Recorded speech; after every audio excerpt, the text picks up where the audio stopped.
déjà annoncé que ces jours, donc, nous allons passer pendant 1 heure ou 1 heure et demie sur Facebook ou sur YouTube.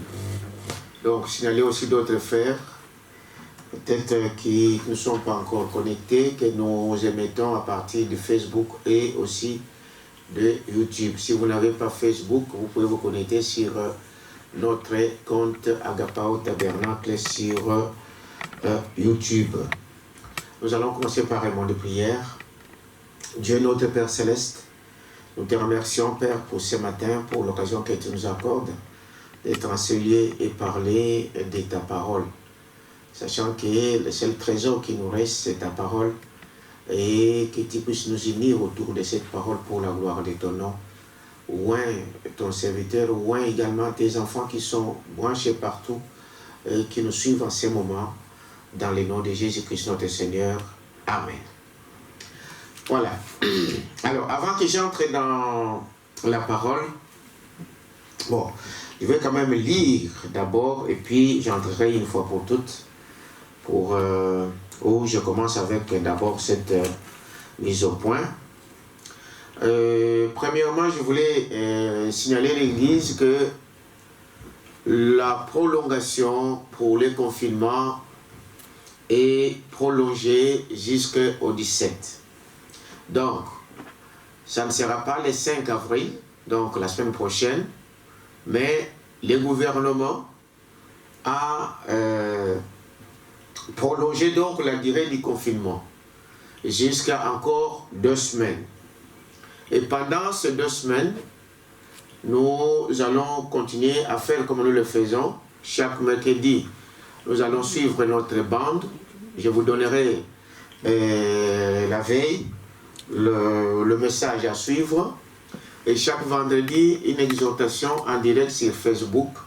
Et dimanche aussi, en direct à partir donc d'ici. Donc, nous restons donc dans le confinement. Nous devons donc obéir à ce que la loi exige. Vous savez que maintenant, il y a même des amendes qu'on va donner aux récalcitrants, à ceux qui ne seront pas obligés, donc ceux qui sortiront pour rien. Et il y a des autorisations qui sont en train d'être données et à tous les bien-aimés qui travaillent. Pour sortir, il faut avoir une autorisation. Je ne sais pas ici à Bruxelles, mais ailleurs déjà c'est commencé. Donc on va vous contrer dans la rue si on vous voit, et vous devez avoir un motif valable pourquoi vous êtes sorti. Et des attestations sont en train de donner pour les travail, pour ceux qui travaillent. Et à partir de ça, je passe à la deuxième question ou une petite mise au point par rapport à une question qu'un frère m'a posée concernant la marque de la bête. Le frère voulait savoir, est-ce que toutes ces autorisations qui sont en train de donner pour sortir, pour aller faire ceci, ce n'est pas déjà la marque de la bête?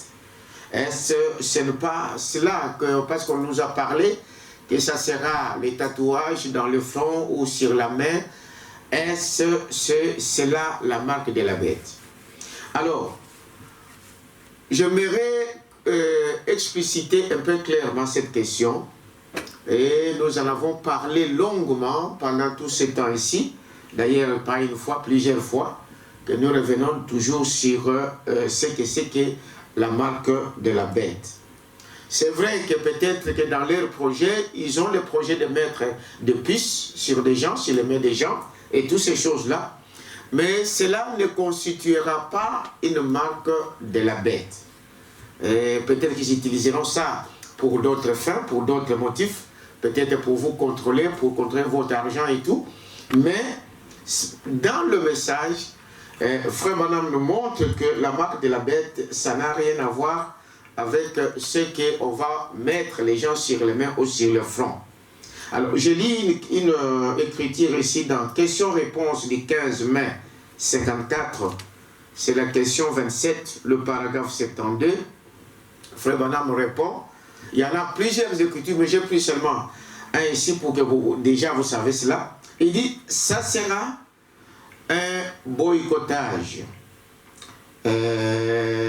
Certainement, aucun homme ne pourra acheter ni vendre, à moins d'être membre de la Confédération des Églises.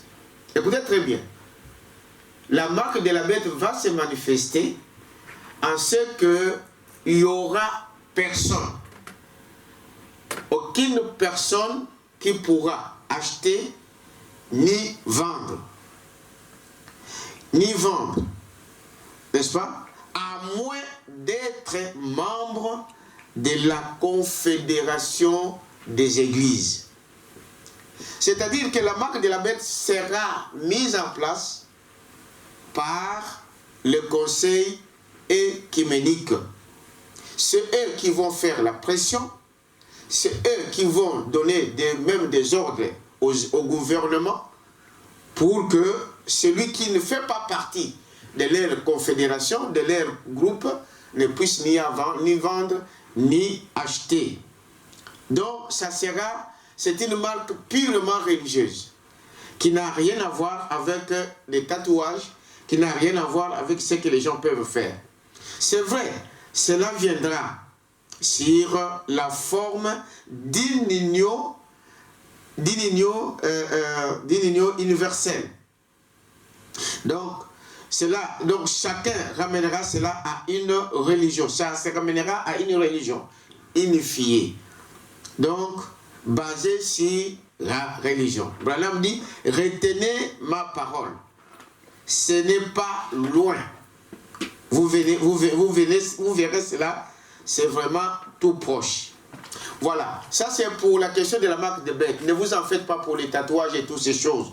Ça ne sera pas ça. Même si on vous appelle aujourd'hui pour vous mettre des puces, ça ne sera pas ça la marque de la bête. La marque de la bête, vous savez, c'est le front, c'est la connaissance et les actes que les gens font par leurs mains.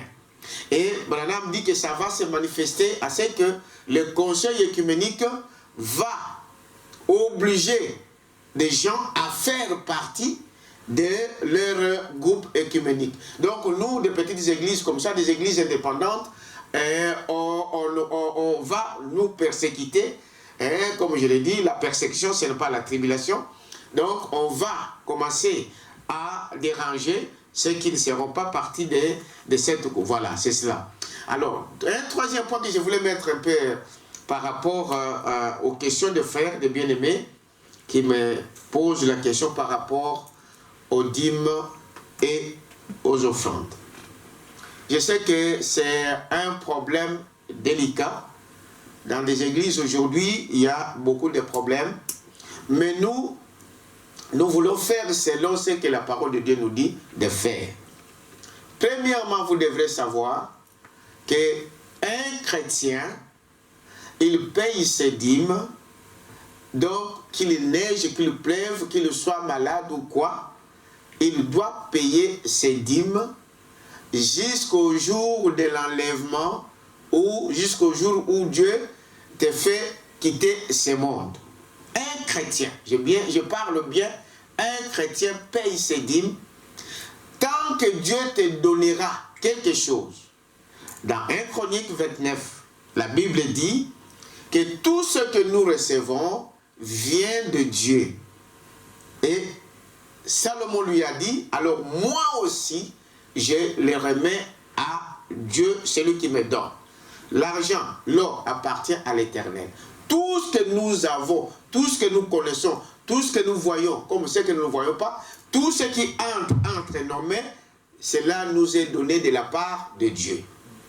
Tant que tu auras quelque chose, tant que Dieu permettra que tu puisses avoir de l'argent, tant que Dieu permettra que tu aies un salaire, tant que Dieu permettra que tu puisses avoir un solde pour que tu puisses vivre, un chrétien payera toujours ses dîmes.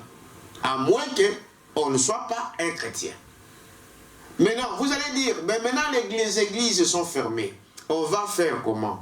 Les églises, comme je l'ai dit d'autres première fois, les églises ne sont pas fermées. Ce qui est fermé, ce sont des lieux de rassemblement. Là où nous nous rassemblons pour avoir un culte. Vous allez dire, on amène les dîmes à la maison du trésor. La maison du trésor veut dire simplement là où vous mangez. Votre source, où est-ce que vous prenez ce que vous mangez? C'est là que tu payes. Aujourd'hui, pour payer dans un magasin, tu n'es pas obligé d'aller sur place. On paie, tu peux acheter par Internet. Tu peux commander, on vient te livrer la nourriture à ta maison. Tu dois payer. Je suis en train de parler aux membres d'Agapao pour le moment. Donc, le fait de rester à la maison, cela ne veut pas dire que je ne dois pas payer mes dîmes.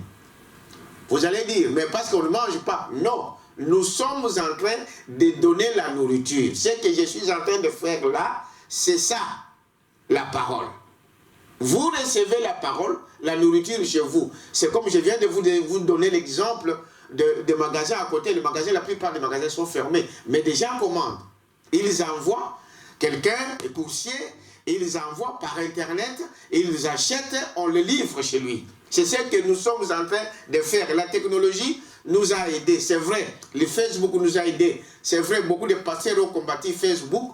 Mais aujourd'hui, ça nous aide pour que vous puissiez recevoir ce que nous sommes en train de dire. Donc, le corps de Christ, l'église de Jésus-Christ ne peut pas être fermé. Nous continuons à prier, nous continuons à prêcher la parole et vous recevez cette parole-là chez vous. Donc, un chrétien, vous devrez continuer à payer vos dîmes. Quant aux offrandes, les gens m'ont dit, mais pasteur, bon, les offrandes, on l'amène à l'église parce qu'il faut qu'il y ait d'abord le culte. Pour faire que le culte soit complet, on va prélever les offrandes et tout cela. Maintenant, nous, on n'a pas le culte, les offrandes. Les offrandes, la Bible dit aussi, chacun gardait cela chez lui à la maison le premier jour de la semaine. Et quand il venait à l'église, il les mettait. Ça, c'est moi qui dis aux membres d'Agapao. Si vous ne pouvez pas envoyer vos offrandes, eh bien, gardez votre offrande. Les jours où vous viendrez à l'église, les jours où on va nous permettre de nous réunir, vous apporterez vos offrandes. Mais quant à la dîme, vous devrez le payer. Les administrateurs ici m'ont demandé comment on va faire. Nous avons le compte de l'église. Celui qui veut payer, il n'a qu'à demander aux administrateurs le compte de l'église. Ou vous pouvez m'appeler moi-même, je vous donnerai les comptes où vous devrez mettre. Les offrandes, le jour où vous viendrez à l'église, comme c'est cela la parole, eh bien, apportez vos offrandes. Mais quant aux cotisations, la maison, nous continuons à louer cet endroit. Comme vous allez envoyer vos dîmes peut-être par banque, par compte, envoyez aussi vos cotisations. Vous avez le compte de l'église et cela se passera de cette manière. Et je crois que je suis clair là-dessus. Voilà, donc ça c'était 3 points que je voulais mettre au point avant que nous entrions dans la parole. Maintenant, je vais lire dans Exode chapitre 10, les versets 8 à 10, et nous prendrons le psaume 146. Je commence avec Exode chapitre 10. Donc, vous voyez, on m'a rasé la tête. Comme toutes les salons de coiffure sont fermés, eh bien, bon, Victoire m'a rasé, elle ne pouvait pas faire autrement. Ce qu'elle savait faire. Il y a des frères qui m'ont demandé, je vais passer, pourquoi tu... J'ai dit, bon, je n'avais pas le choix. Les cheveux étaient devenus vraiment un peu, comme il n'y a pas de coiffeur, eh bien, on m'a rasé. Donc, ne vous en faites pas. Et voilà. Alors, je lis l'écriture dans Exode chapitre 10, le verset 8. On fit revenir vers Pharaon, Moïse et Aaron. Allez, leur dit-il, servez l'Éternel votre Dieu, qui sont ceux qui iront. Moïse répondit, nous irons avec nos enfants et nos vieillards, avec nos fils et nos filles, avec nos brebis et nos bœufs, car c'est pour nous une fête à l'honneur de l'Éternel. Pharaon leur dit, Que l'Éternel soit avec vous, tout comme je vais vous laisser aller, vous et vos enfants. Mais prenez garde, car le malheur est devant vous. J'y reviendrai. Et pourquoi cela? Alors, je vais prendre le psaume 146. Le psaume 146, pardon. Psaume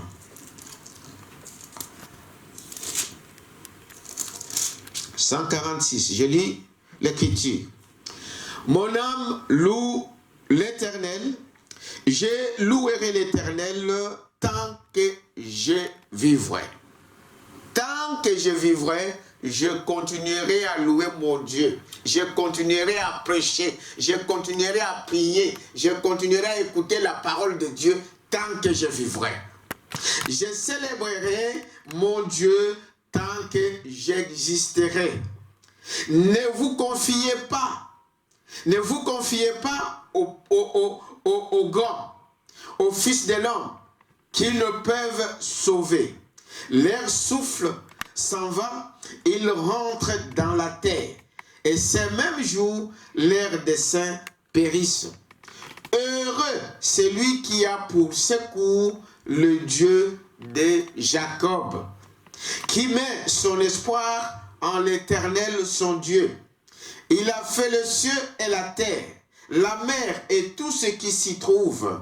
Il garde la fidélité à toujours. Il fait droit aux opprimés. Il donne du pain aux affamés. L'Éternel délivre le captif. L'Éternel ouvre les yeux des aveugles. L'Éternel redresse ceux qui sont courbés. L'Éternel aime le juste. L'Éternel protège les étrangers. Il soutient l'orphelin et la veuve, mais il renverse la voie de méchants. L'Éternel règne éternellement. Ton Dieu, ô Sion, subsiste d'âge en âge. Louez l'Éternel. Que Dieu ajoute des bénédictions à sa parole. Amen. Que Dieu vous bénisse. Amen. Alors, ce matin, je voulais qu'on puisse partager un peu sur la colonne de feu. Amen. La colonne de feu, comme vous le savez, c'est Dieu lui-même. C'est la première forme physique de ce Dieu invisible. Amen. Sa première forme auquel l'homme pouvait voir, c'était donc la colonne de feu. C'est les logos. Mais nous voyons que cette colonne de feu, frère Branham nous montre que c'est Dieu lui-même. La colonne de feu ou la colonne de nuée, ce n'était pas autre chose. Ce n'était pas une troisième forme de Dieu, mais Dieu lui-même se rendant visible. Alors, dans le message, qu'est-ce que c'est? Qui est ce Melchisedec? À partir du paragraphe 9, nous lisons ici ce que Frère Branham dit. Regarde, écoutez. Paragraphe 9. Maintenant, et ce qui vient parmi nous sous forme d'une colonne de feu, au paragraphe 9, ce qui vient parmi nous sous forme de la colonne de feu, comme quelque chose qui vient changer nos cœurs. C'est le même Dieu qui a dit que la lumière soit et la lumière fit. Il est le même hier, aujourd'hui et éternellement. C'est lui-là même qui a créé le monde est ici ce matin, dans le but de changer nos cœurs. Amen. Voilà le but, l'importance de la colonne de feu. La colonne de feu, c'est Dieu lui-même. Mais quand il vient sous cette forme, quand il vient de cette manière, il vient pour changer nos cœurs. Amen. Amen. Amen. Il vient pour changer nos cœurs. Vous allez vous poser la question, mais comment il vient pour changer nos cœurs? Parce que c'est sous cette forme de l'esprit, c'est sous cette forme qu'il peut changer nos cœurs. Il dit ceci, c'est ce qui vient. C'est pour ça qu'il vient pour changer nos cœurs. Il n'y a que lui qui peut changer le cœur. Amen. Il n'y a que lui qui peut que ta vie change. Il n'y a que Dieu qui peut faire que tu deviennes une nouvelle créature. Amen. Il n'y a que Dieu qui peut le faire. Notre vouloir, c'est vrai, notre volonté ne suffit pas. Il faut que Dieu fasse quelque chose dans ma vie, dans ta vie. Ce n'est pas celui qui veut, ni celui qui court, mais de lui qui fait, n'est-ce pas, sa volonté. Alors, maintenant, remarquez ici qu'il y a eu donc le même Dieu, il est le même Dieu encore aujourd'hui, et nous remarquons ici que la première fois où la colonne de feu fut vue en Égypte, et c'était pendant des périodes difficiles. Qu'est-ce que nous avons vu? Que c'est pendant que le fléau tombait. Écoutez-moi très bien, ma soeur et mon frère. Pendant qu'il y a eu ce fléau, pendant que le monde était sous cet état-là, c'est alors que la colonne de feu s'est manifestée. Avant que l'Église quitte l'Égypte pour la terre promise. Il est venu pour changer leur cœur, pour le préparer pour le départ. Mais remarquez que c'est pendant le fléau. C'est pendant le fléau que cela arrive. Voyez-vous, c'est pourquoi nous allons aussi veiller pendant que nous voyons le fléau commencer à tomber. Parce que dans Ecclésiaste, il est dit que Dieu fait revenir ce qui a déjà été. Et dans les mêmes circonstances, Dieu fera la même chose. Pendant qu'il y avait ces fléaux en Égypte, n'est-ce pas, et que le monde était frappé des confinements, nous sommes dans le confinement.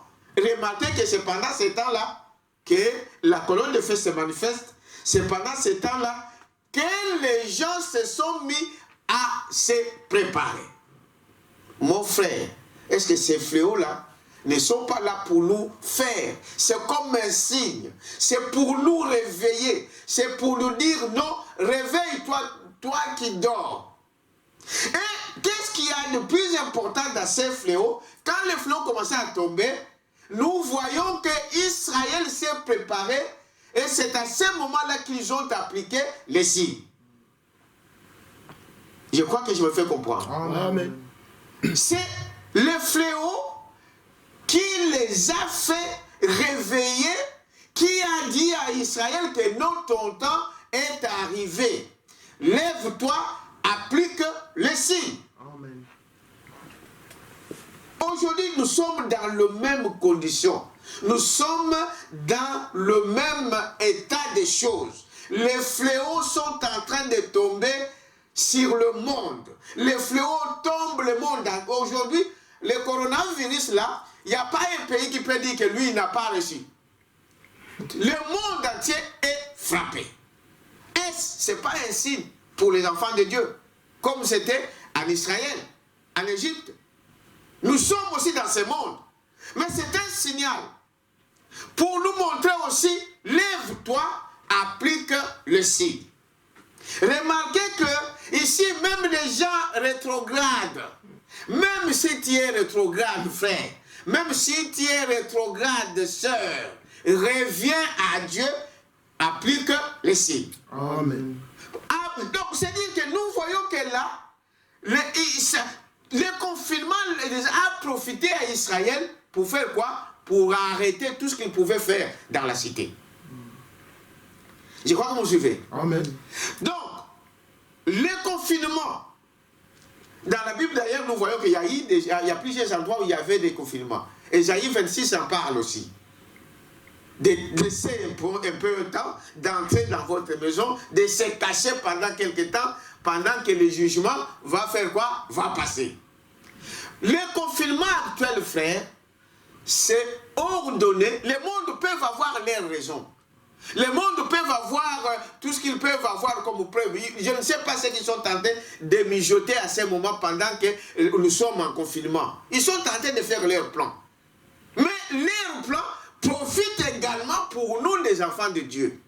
Pour nous, ça doit nous donner le temps de ce confinement, de profiter de la tranquillité, de profiter de manque de bruit, de profiter de tous ces brouhaha qui se tournent autour de nous, d'entrer dans nos chambres, dans nos maisons et d'appliquer les signes. Amen, ça c'est vrai.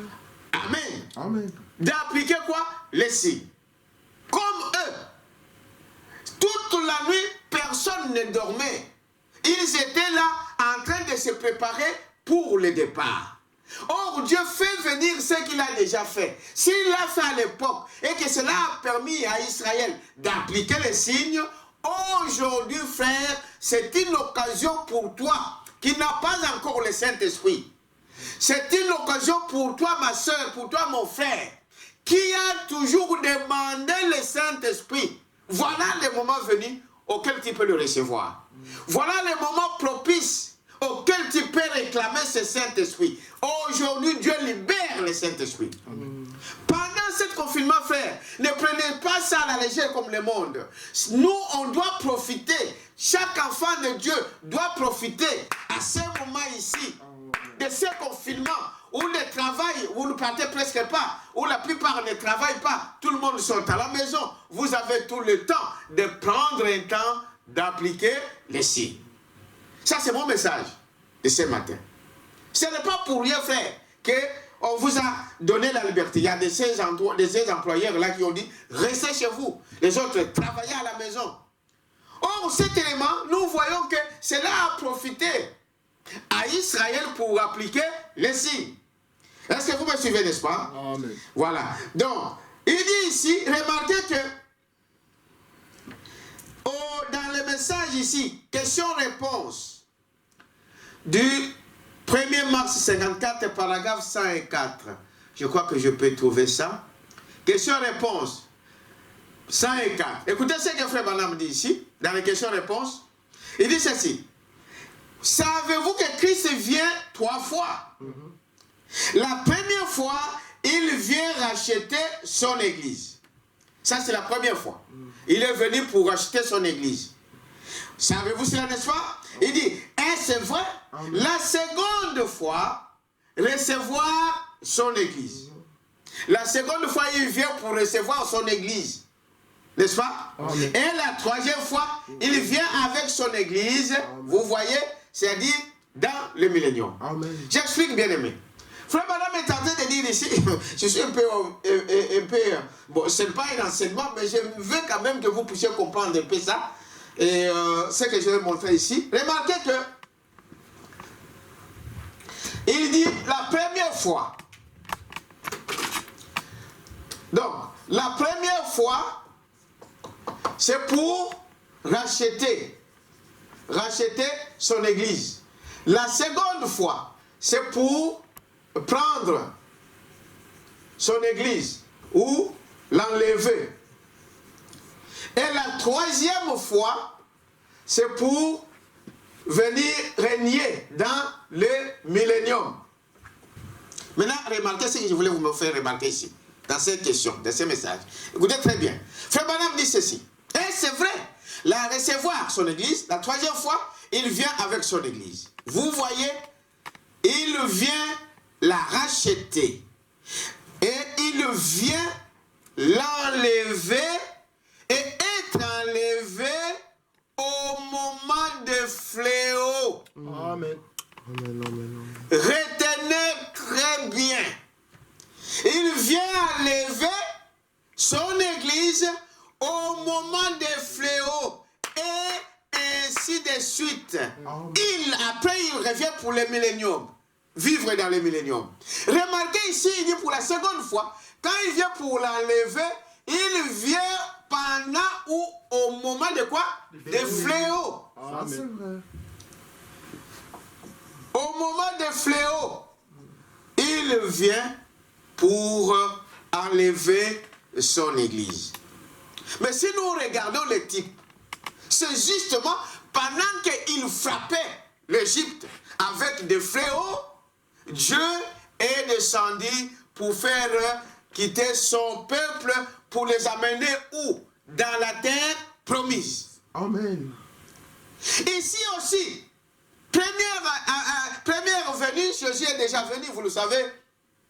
Il est venu pour acheter. Il est venu pour acheter son église. La seconde fois, c'est ce que nous attendons pour l'enlèvement. Mais Branham nous signale ici, il y a des fois on ne fait pas attention à ça. Hein, même moi-même, je ne faisais pas attention. Juste peut-être aujourd'hui que Dieu m'a révélé, m'a montré cela. Mais c'est pendant les fléaux, l'épouse doit être persécutée. Faisons attention. Je ne dis pas qu'il va passer par la tribulation. L'épouse, l'église ne passera jamais dans la tribulation. Amen. Mais l'église sera persécutée. Amen. Si l'enlèvement ne vient pas aujourd'hui, pendant qu'on va nous interdire d'acheter ni de vendre, mais on va souffrir. C'est ça la persécution. Ça n'a pas encore, parce que l'épouse n'ira pas, donc ne passera pas dans la tribulation. Remarquez, il dit quoi? Donc c'est au moment des fléaux que l'enlèvement aura lieu. Bien aimé, pendant que nous sommes, des fléaux sont en train de tomber. Or, Dieu fait revenir ce qui a été déjà passé. Vous ne pouvez pas imaginer faire que l'enlèvement peut avoir lieu à ce moment même. Que l'enlèvement pendant que les gens sont distraits, pendant que les gens sont confinés dans leur maison, l'enlèvement peut avoir lieu. Ça, c'est vrai. Vous allez voir que parce que ce qui était, c'est ce que nous regardons, ce que nous voyons encore aujourd'hui. Il dit, voyez-vous, au moment des fléaux, ainsi de suite. Il dit, voyez-vous, j'ai relis ça. Question-réponse du 1er mars 54, paragraphe 104. Christ, savez-vous cela? Vient 3 fois. La première fois, il vient racheter son église. Et c'est vrai, la seconde fois, recevoir son église. La troisième fois, il vient avec son église. Voyez-vous? Mais il vient racheter, ça c'est 1. 2, il vient l'enlever et être enlevé au moment des fléaux et ainsi de suite. Je vais bien attirer votre attention là-dessus. Personne ne connaît l'heure. Ne dites pas de passer à dire. Mais je vous montre par rapport à ce qui s'est passé. Qui sait que l'enlèvement va avoir lieu pendant ces confinements, pendant ces fléaux? Parce que nous voyons que dans le passé, c'était comme ça qu'il a fait sortir son peuple, n'est-ce pas, de l'Égypte. Et s'il l'a fait, il peut le faire encore aujourd'hui. Frère Branham continue ici pour dire, là où je vous ai dit dans Exode, il dit, voyez-vous, dans Exode 10, les fléaux a précédé le départ des enfants d'Israël. Amen. Les fléaux a précédé le départ de quoi? Des enfants d'Israël. Ils ont vu des fléaux. Ils ont vu. Ils étaient confinés. Comme nous, aujourd'hui, nous sommes confinés et des fléaux sont en train de tomber. Ce n'est pas un signal pour notre départ. C'est une question. Ce n'est pas, n'est-ce pas, un signe que nous sommes aussi prêts pour le départ. Et c'est pendant ces confinements qu'ils ont donc appliqué les signes. Pendant qu'ils étaient confinés dans leur maison, personne ne pouvait sortir. Il a dit, restez dans vos maisons. C'est le même mot que nous attendons aujourd'hui. Restez chez vous. Restez dans vos maisons. Restez chez vous. Restez chez vous. Mais pendant qu'on dit restez chez vous, on dit d'être confiné dans nos maisons. Alors, l'épouse se prépare pour appliquer les signes. L'épouse se prépare pour le grand départ. Voilà ce qui a été à l'époque. Mais il y a beaucoup de morts ici en Europe. Beaucoup de cas qui sont ici en Europe. Pourquoi on ne commencerait pas les vaccins ici? Voyez-vous? Mais, vous voyez, nous sommes déjà vaccinés. Amen. Nous sommes déjà vaccinés. Je vous ai montré notre sérum, c'est le Saint-Esprit. Amen. Notre vaccin, c'est le Saint-Esprit. Amen. C'est ça notre vaccin. Il viendra avec toutes ces choses-là. Mais, voyez-vous, mais soyez prudents, frères. Parce que quand vous allez refuser, c'est là que commencera le problème de l'épouse. La persécution de l'épouse. Quand vous allez dire, non, moi je ne ferai pas partie des conseils œcuméniques, c'est là que commencera nos problèmes. Mais on continuera toujours à prier. Nous serons toujours dans nos maisons, dans nos caves. Peut-être un petit groupe, peut-être 3-4 dans la maison. Là où vous êtes, nous continuerons à prier. Comme les chrétiens avant nous, ils ont fait cela. Ce que nous voyons, ça a déjà été. Alors, n'ayez pas peur. Alors, qu'est-ce que je voulais dire ici? Frère, madame, vous voyez, ce moment doit nous servir pour appliquer les signes. N'est-ce pas? Pour ceux qui ne l'ont pas encore. Bien-aimés, voici l'occasion. Je connais mes brebis. Je connais ceux qui viennent avec moi ici. Je sais ceux qui pleurent derrière le Saint-Esprit. Voici les moments. Voici les moments. C'est le temps que tu dois profiter. D'entrer de profiter de ce confinement. D'implorer la miséricorde de Dieu. De te baptiser du Saint-Esprit. Dieu donne encore le Saint-Esprit, c'est aujourd'hui. Amen. Dieu libère encore le Saint-Esprit. C'est le moment que tu dois profiter. Si je peux encore avancer, vous allez voir que quelque part, dans les actes des apôtres, frère Branham nous signale ici. Mais remarquez que quand Jésus les a quittés et qu'ils sont partis, et que Jésus était parti, les disciples étaient là, confinés dans la chambre haute. Mais remarquez quand est-ce que le Saint-Esprit est venu? C'est pendant qu'ils étaient dans le confinement. N'est-ce pas? Il y a des fois on ne se rend même pas compte. Pendant qu'ils étaient dans la chambre haute, c'est-à-dire personne ne pouvait sortir dehors. Ils avaient peur pour sortir.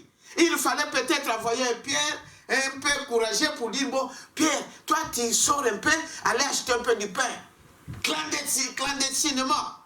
Quelqu'un pouvait sortir, pas deux. Frère, mais ce sont des choses que nous sommes en train de vivre aujourd'hui. On nous dit, quand vous êtes 5 dans la maison, vous ne pouvez pas sortir à 5 pour aller dans les magasins, ou à 2 ou à 3. Il faut une seule personne. Frère, est-ce que ces choses-là, vous ne voyez pas ça? Amen. On vous dit non, personne. Il faut qu'il y ait une seule personne pour aller faire des achats. Hier, moi j'ai vu au Colorado, une maman est venue avec sa fille, je crois 7 ou 8 ans. Le monsieur qui proposait des caddies à la non, monsieur, madame, une seule personne par caddie. La dame m'a dit, mais non, c'est un enfant, il va monter sur les chariots. Non, c'est la loi. Je vous dis, moi-même, au Colorado ici chez moi, la maman a dit, bon, comme vous ne voulez pas, eh bien, je vais aller dans un autre magasin. Donc, une seule personne pour aller faire même des courses. Pierre pouvait dire aux gens, non, Pierre, toi tu es le plus courageux, vas-y, va acheter un peu quelque chose. Il pouvait sortir clandestinement, acheter un peu peut-être du pain et rentrer. C'est ce que nous sommes en train de vivre, mes frères. C'est ce que nous sommes en train de vivre, mon frère. Réveillez-vous. Oubliez le passé. Comme j'ai suivi un pasteur aujourd'hui, j'ai prié, j'ai pensé à ses frères. C'est un pasteur des églises de Dieu, des pentecôtistes en France, qui a donné, c'est une seule qui m'a envoyé ces témoignages. C'est un pasteur, un jeune pasteur de 50 ans. Il n'est pas vieux, mais qui a été infecté. Lui-même me dit, il ne sait pas comment il était infecté, par quel moyen. Il dit de toute façon, peu importe par quel moyen, mais ce que je vous demande, ayez l'amour les uns les autres. Amen. Pardonnez votre frère. Pardonnez Pardonnez votre soeur. Pardonnez celui qui vous a fait du mal. Pardonnez, peu importe quel mal il vous a fait. Frère, quand vous serez comme cet homme sur ce lit-là, un pasteur qui enseigne les autres, lui, il est frappé. Et heureusement qu'il a dit à la fin que maintenant il se sent bien. Des prières, des saints ont fait qu'il va mieux. Peut-être que 2 jours ici, il va sortir. Mais quand vous êtes dans cet état-là, vous savez que vous avez fait des choses et que tu n'as jamais regretté devant Dieu. Tu n'as jamais arrangé. Arrange cela, demande pardon et surtout pardonnez ceux qui vous font du mal. Il n'y a pas longtemps, 3 jours, je crois que frère André va me suivre. Il m'a appelé, il dit frère pasteur, il y a quelqu'un qui veut vous parler. Et il m'a passé, il lui a donné mon numéro, pardon. Et la personne m'a eu au téléphone 2 jours après. Et il m'a dit, pasteur, je vais vous demander pardon. J'ai dit, c'est, qu'est-ce que je vous ai fait ou vous m'aviez fait? Et il dit, non, pasteur, si je viens de voir, c'est parce que j'ai compris par après que le diable voulait nous faire distraire. Quelqu'un est venu dans ma maison, il m'a raconté des choses, des sottises sans preuve, et moi j'avais accepté ces choses-là, et j'avais dit jamais je mettrai pied dans l'église de cet homme-là. Mais par après je découvre que ce n'est que des montages. Et moi j'avais crié à ces choses. Je te demande pardon. Vous savez faire ce que j'ai fait? C'est la personne qui me dit. Il dit ce que j'ai fait c'est quoi? C'est dire que j'ai fait le contraire. J'ai dit pour montrer au diable que je n'ai rien à voir avec cet homme. Je vais aller dans son église et être membre dans son église. Pour faire honte à qui? Au diable. Mais combien qui sont dans cet état-là? Aujourd'hui peut-être qu'ils vont partir comme ça sans le savoir. Qui ont raconté des choses. Mais quand tu vois ton frère dans le mal, peut-être que c'est toi qui allais m'aider si tu m'as vu dans une erreur. Mais toi, au lieu de venir me voir, alors, tu vas raconter des choses. Et Branham dit que quand quelqu'un vient te raconter des choses, des mauvaises choses sur ton frère, cet homme-là, c'est un envoyé du diable. Il vient pour détruire ton expérience avec Dieu. Amen. On le dira combien de fois? Ça, c'est vrai. Quand quelqu'un vient de dire, la Bible dit quoi? Va aller voir. Ensuite, il parle, il raconte les gens comme ça, sans preuve, s'il vous plaît. La plupart sont dans cet état-là. Et ce que Dieu fait, que toutes ces choses-là nous arrivent. Mais nous, on pardonne. Moi, personnellement, je pardonne. Vous le savez. Je pardonne, peu importe. Voyez-vous, parce que je suis un homme aussi avec mes faiblesses. Mais au lieu que tu viennes m'aider dans mes faiblesses, tu vas raconter des choses, c'est toi que Dieu va réclamer. C'est toi que Dieu va poser des questions. Voyez-vous, l'amour bien-aimé, même si tu m'as fait du mal, moi ça n'entre pas. Même si tu as fait quoi, même si tu m'as humilié, même si tu as fait quoi, je te pardonne. Et ce pasteur est en train de dire, mes frères, pourquoi votre orgueil, votre beauté, votre, je ne sais pas, richesse va vous amener où?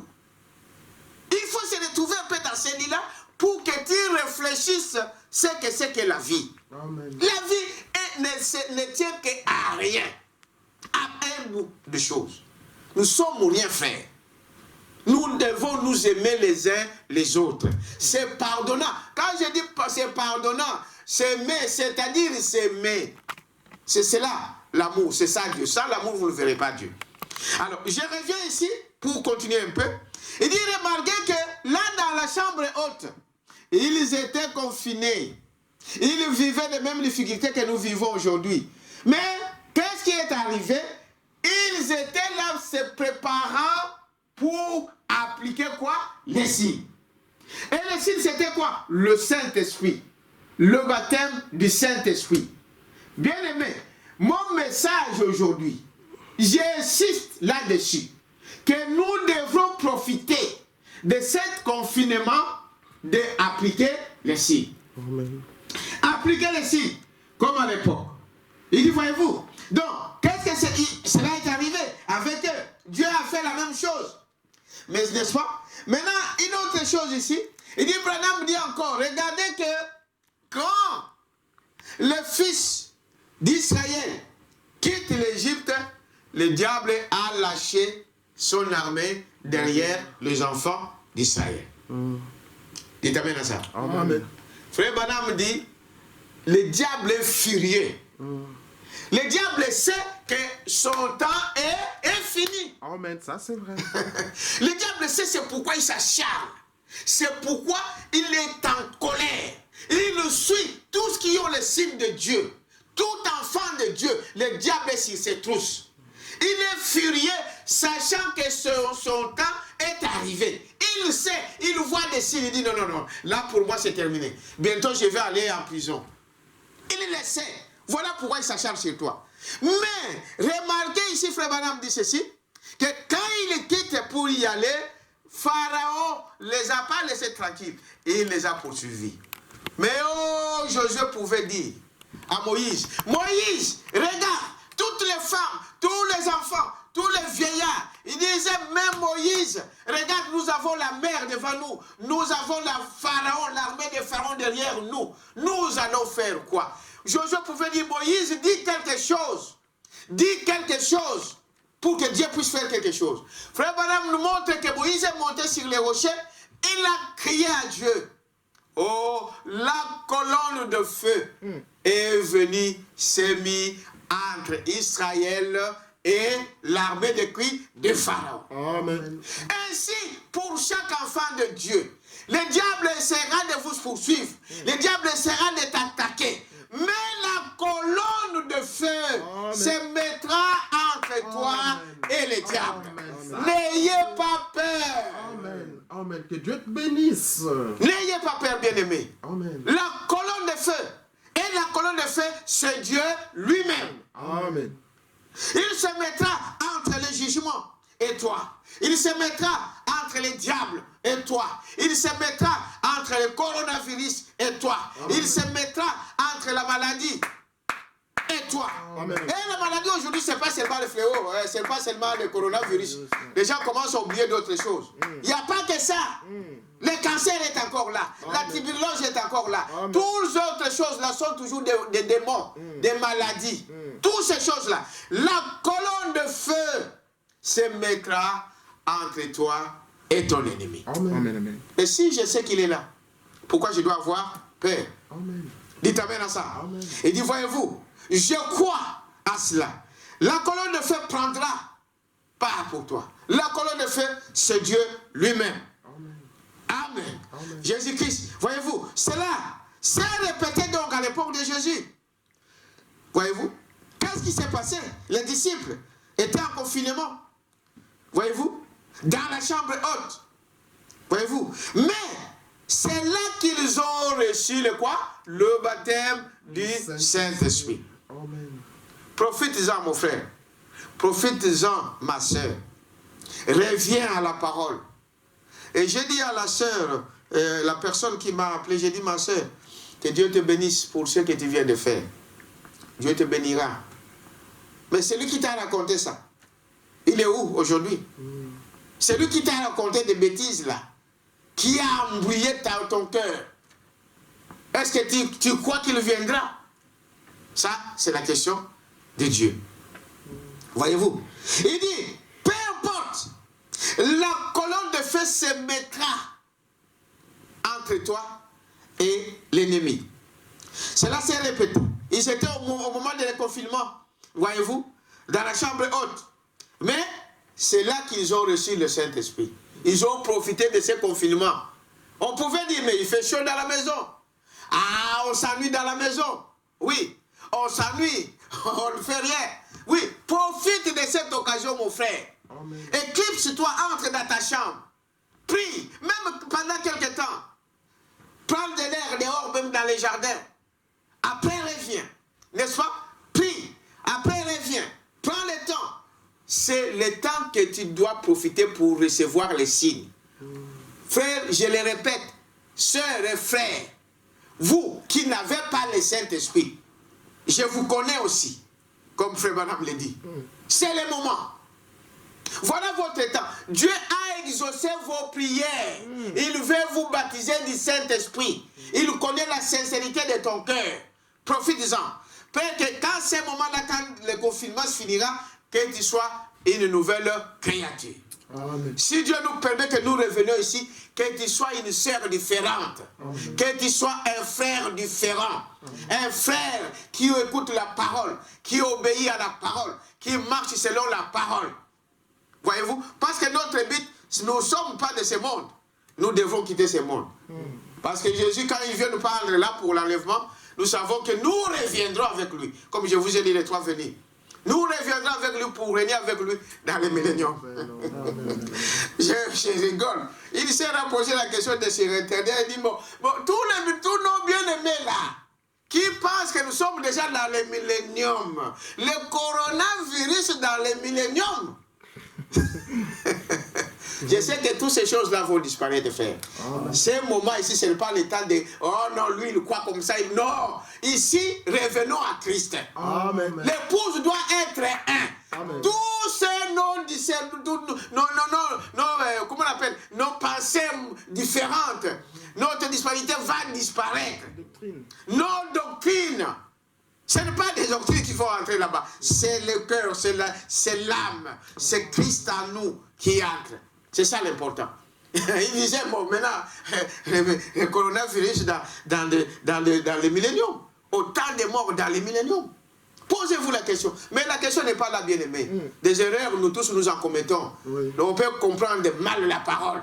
Accepter ça. Ça, c'est vrai. Mais nous croyons que nous sommes des enfants de Dieu. Que Dieu le but, c'est de mettre les signes.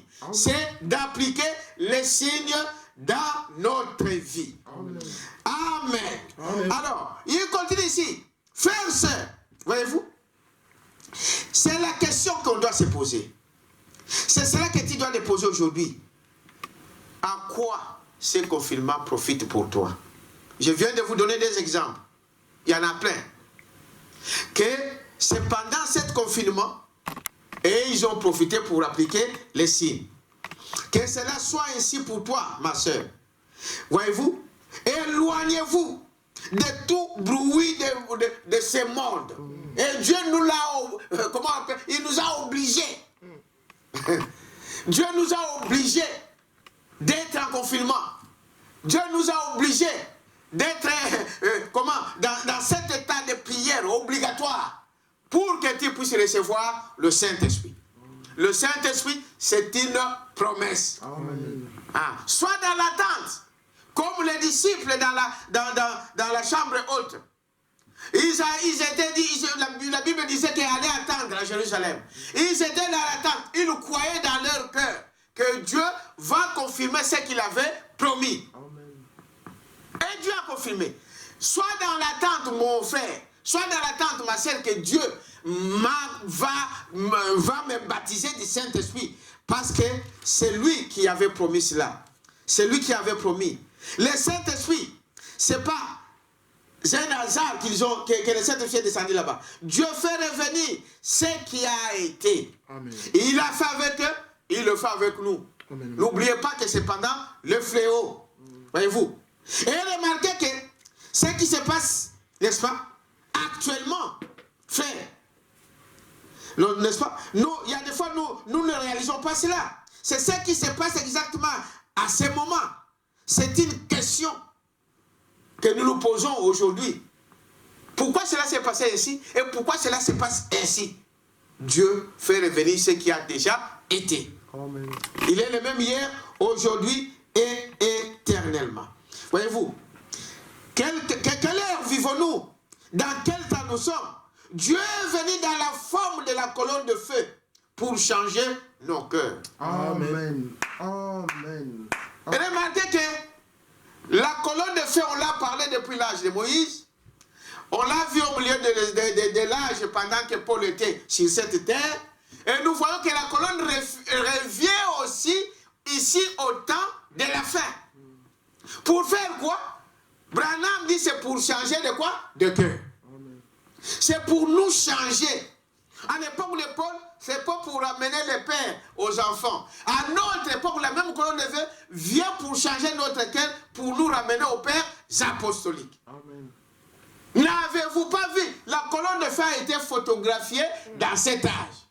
La preuve, la technologie moderne nous a permis, à l'époque de Paul, à l'époque de Moïse, il n'y avait pas de photos. Mais dans cet âge ici, Dieu a permis qu'on puisse photographier. Le but de Malachie 4, c'est de venir préparer un peuple pour venir changer le cœur des gens, pour recevoir la sémence, la parole prédestinée. Amen. Voilà la colonne de feu, son but. Quand il est dans l'église, comme Branham disait, à chaque fois que nous prêchons cette parole, la colonne de feu est ici. Amen. Et c'est pour changer de cœur, pour toucher le cœur, pour changer de cœur. Voyez-vous? Il dit c'est cela. Quelle est alors donc son importance? Dieu est venu dans la forme de la colonne de feu pour changer nos cœurs. Souvenez-vous-en.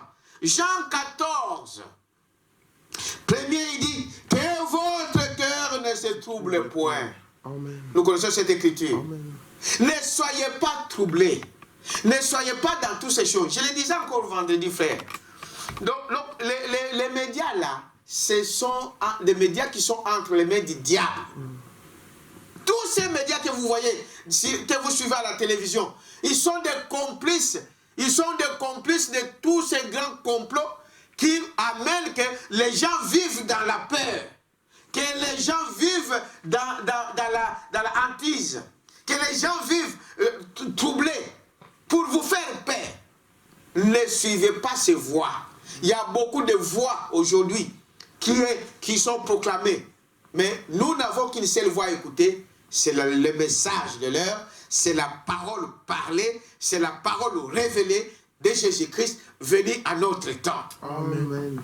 Tout ce que nous avons besoin, nous le trouvons dans ces messages. Amen. Parce que le fait seulement d'attendre, ah, frère tel est malade, ah, frère tel est malade, ah, frère là-bas, ou le pays là-bas. Alors, des gens qui n'ont pas Dieu dans leur cœur, ça commence à trembler. Oh, peut-être que c'est mon tour. Justement, n'écoutez pas tous ces voix-là. Écoutez la voix. Aujourd'hui, nous avons la parole de Dieu dans nos maisons. Amen. Le message de l'heure, vous l'avez dans vos cassettes, dans votre téléphone. Il suffit de cliquer. Vous allez suivre la voix de Dieu qu'il a pourvu pour nos jours. Écoutez cela. Et vous allez être sauvés au lieu d'être troublés dans ces choses du monde. Voyez-vous, il est venu pour changer notre cœur. Voyez-vous. Ne soyez pas troublés, voyez-vous, dans nos maisons partout. Il a dit, je m'en vais vous préparer une place. Il est allé préparer une place pour chacun de nous. Voilà, ne soyez pas troublés. Soyez dans la paix, voyez-vous. Priez, quand il y a quelque chose, quand le diable essaie de vous bousculer, rappelez-lui la parole. Dites-lui, à la croix, le prix était payé. Amen. Ah non, non, toi tu es un pécheur. Rappelez-lui la parole. À la croix, lui, il a pris mes péchés. Amen. Un point, un trait et avancé. Reviens, toi rétrograde. Reviens, toi qui as abandonné Dieu. Reviens, toi qui as nié Dieu. Le monde aujourd'hui sont dans un état où ils ne savent pas quoi faire. C'est comme ça que nous venons de lire dans le psaume 146. Il est le seul qui est au-dessus de toutes les choses. Tout ce que nous voyons a été créé par lui. Il est le seul à dire un mot.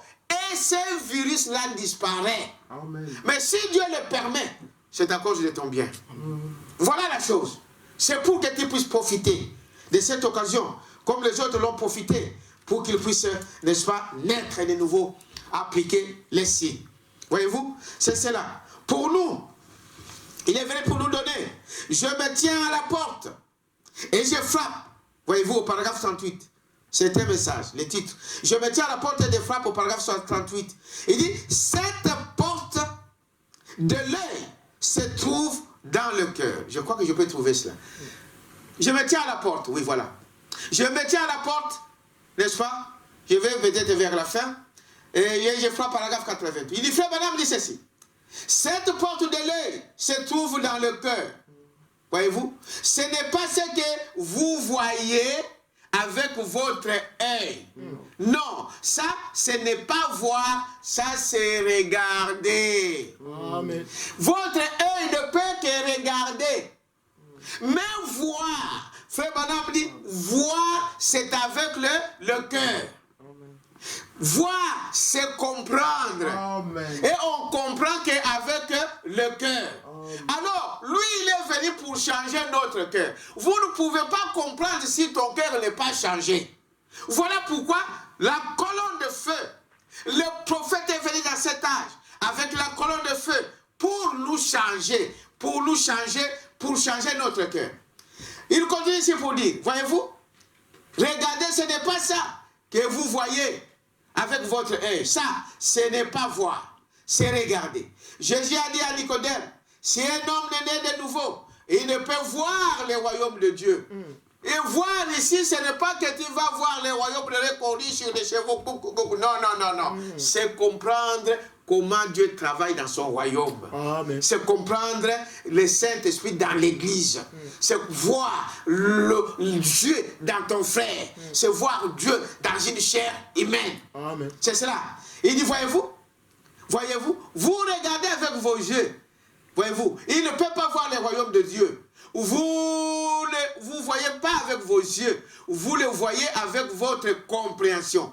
Vous regardez avec vos yeux et vous comprenez avec votre cœur.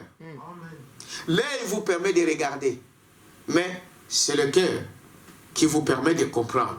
C'est ça la vraie vision. C'est ça voir. N'est-ce pas? Et l'œil est ton cœur pour voir. Il faut qu'il soit changé. Voyez-vous?